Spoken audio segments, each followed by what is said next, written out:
there's no reason to live in fear of gods. First, believe that God is a living being, immortal and blessed, according to the notion of God indicated by the common sense of mankind, and so believing, thou shalt not affirm of him aught that is foreign to his immortality or that agrees not with blessedness, but shalt believe about him whatever may uphold both his blessedness and his immortality.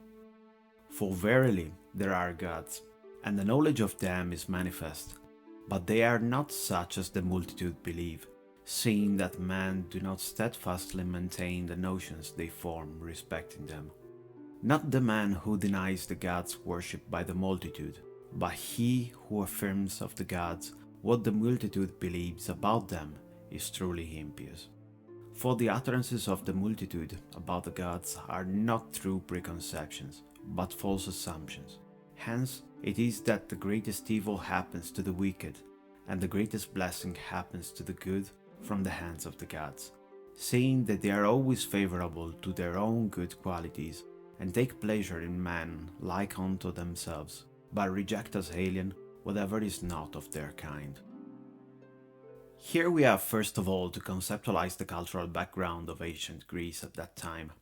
Back in the days, in a traditional polytheistic society like that, even if many could have personally been atheist, the religious structure was at the basis of the social order.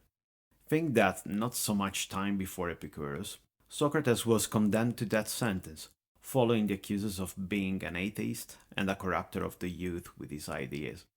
Epicurus approaches the problem of the gods in a pretty smart way, not denying openly their existence, but still highlighting the dangers of superstition without sparing any bullet. Let's reconstruct this argument.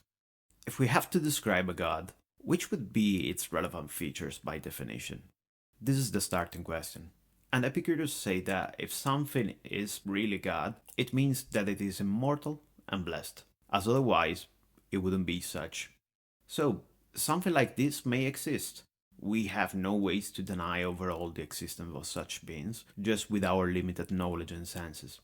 On the contrary, we may see many things that happen outside of our understanding, and this is a good reason to acknowledge the existence of gods. However, the common notion of most people is far from the original definition that they gave to the divinity. Human beings believe that gods give favors or punishments at request that can be propitiated with specific rites to care for their interest and so forth. This, for Epicurus, is actually the worst form of disrespect that we may have for the gods.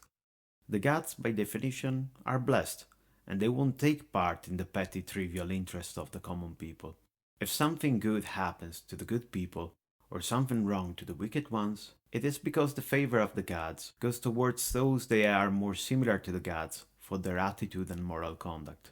So, to summarize, if you are good and in your choices you abide to virtuous thoughts and actions, there isn't any reason to fear gods, as the consequence of your actions will be good, and no bad thing can come out to you from the gods.